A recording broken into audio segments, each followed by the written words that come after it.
All right, let's get right into it. Today, we're tackling a really important topic, especially if you're thinking about getting your very first dog.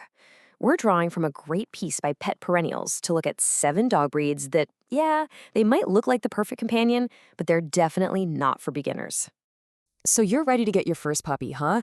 I mean, how exciting is that? You're already picturing the fluffy cuddles, the games of fetch in the park, all that unconditional love. It's a huge, amazing decision to make. But, and this is a big but, here's the thing that super adorable face you saw online, it might belong to a breed with needs that can totally and completely overwhelm a new owner. And that's where the dream can pretty quickly turn into a very, very stressful reality.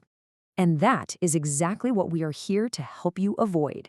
Think of this as your guide to preventing that common, and let's be honest, often heartbreaking mismatch between a person and their new dog before it even has a chance to happen. You know, this quote really just hits the nail on the head. It's not just about what a dog looks like. Their breed dictates so much about who they are and what they need. And those are crucial differences that a first time owner might not see just by looking at them. So let's start with a category of dogs that are, well, they're seriously impressive, but their high performance nature really requires an expert handler. I want you to think of them as the Olympic athletes and the certified geniuses of the dog world. And first up, we have the Belgian Malinois. You've almost certainly seen these incredible dogs working alongside police or military units. They are truly the definition of intense. Now, here's the fascinating thing about the Malinois. Its greatest strengths are also its biggest challenges for someone new. These dogs have what experts call a no fear and no quits attitude. That is amazing in a high stakes job, but in a quiet suburban home, that intense prey drive and the need for hours of work every single day can become a serious problem. Next, let's switch gears from the ultimate athlete to the ultimate canine genius, the famous Border Collie, widely and correctly known as the smartest dog breed on the entire planet. So, having a genius for a dog sounds pretty great, right? Well, that big brain needs a job, constantly. If a border collie gets bored, all that intelligence gets channeled into, well, not so great things, like obsessively hurting your kids, or shadows, or even passing cars.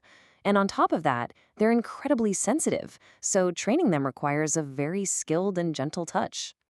Okay, next up, we're going to look at dogs that were bred for very specific, very demanding jobs, and a couple of really popular breeds that have challenges you might honestly not see coming. Everyone loves a husky. I mean, come on.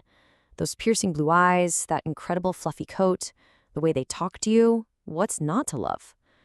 Well, their history reveals a streak of independence that can be a massive issue. To really get a husky, you have to look at what they were born to do.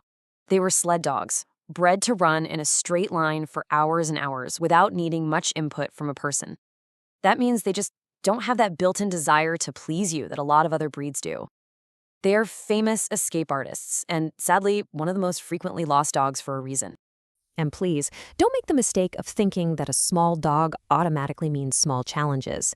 Case in point, the Jack Russell Terrier. These little guys were bred to be fearless hunters.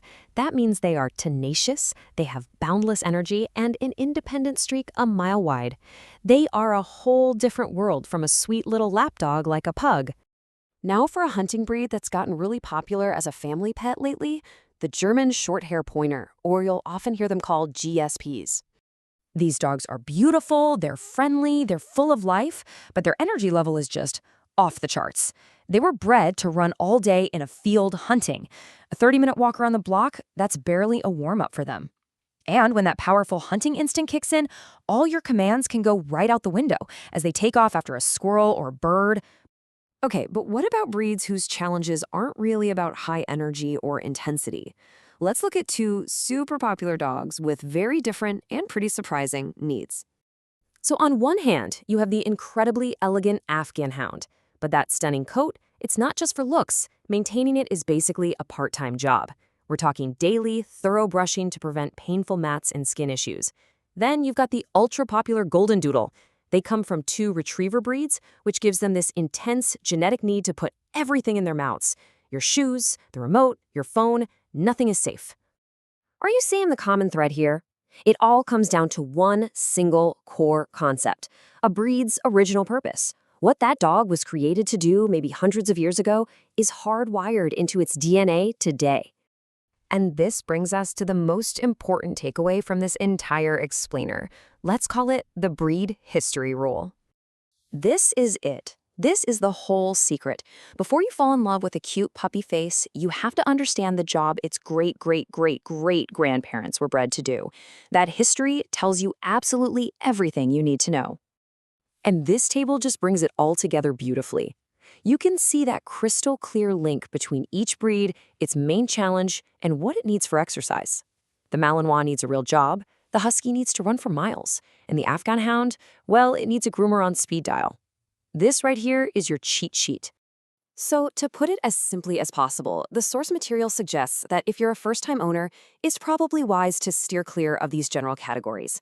At their core, these are working dogs, and they need a job to be happy and balanced, which can be a huge, huge undertaking for someone new to all this.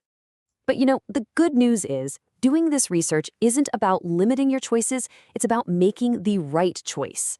It is truly the most loving thing you can do to make sure you and your new best friend are set up for an amazing, happy life together right from day one. And really, that leaves us with the final question. It's not about finding the cutest puppy out there. It's about finding the breed whose history, whose energy, whose needs are a perfect match for the life you actually live. So, what does that dog look like for you?